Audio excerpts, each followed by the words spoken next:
నమస్కారం. ఘంటారావానికి స్వాగతం. ముందుగా ప్రధాన అంశాలు. విద్యుత్ కొనుగోళ్లపై కేసీఆర్ సహా 25 మందికి నోటీసులు. ఛత్తీస్గఢ్ ఒప్పందంతో రాష్ట్రంపై భారం పడిందన్న జస్టిస్ నరసింహారెడ్డి. కాళేశ్వరం బ్యారేజీల్లో ఎక్కడో లెక్కలు తప్పాయన్న జస్టిస్ ఘోష్.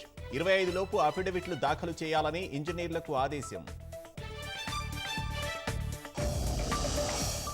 ఫోన్ ట్యాపింగ్ కేసులో న్యాయస్థానంలో అభియోగ పత్రం దాఖలు. 6గురిని నిందితులుగా పేర్కొన్న పోలీసులు.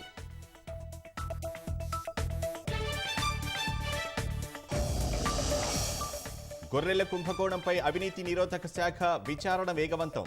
పశుసంవర్ధక శాఖ అధికారి రామచందర్ను సస్పెండ్ చేసిన ప్రభుత్వం.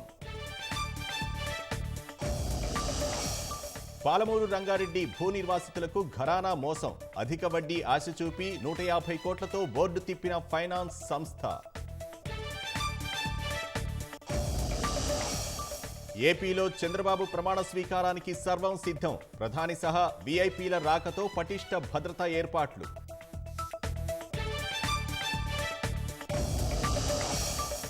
ఒడిశా ముఖ్యమంత్రి అభ్యర్థిపై వీడిన ఉత్కంఠ. మోహన్ చరణ్ మాఝీని ఎంపిక చేసిన భాజపా అధిష్టానం.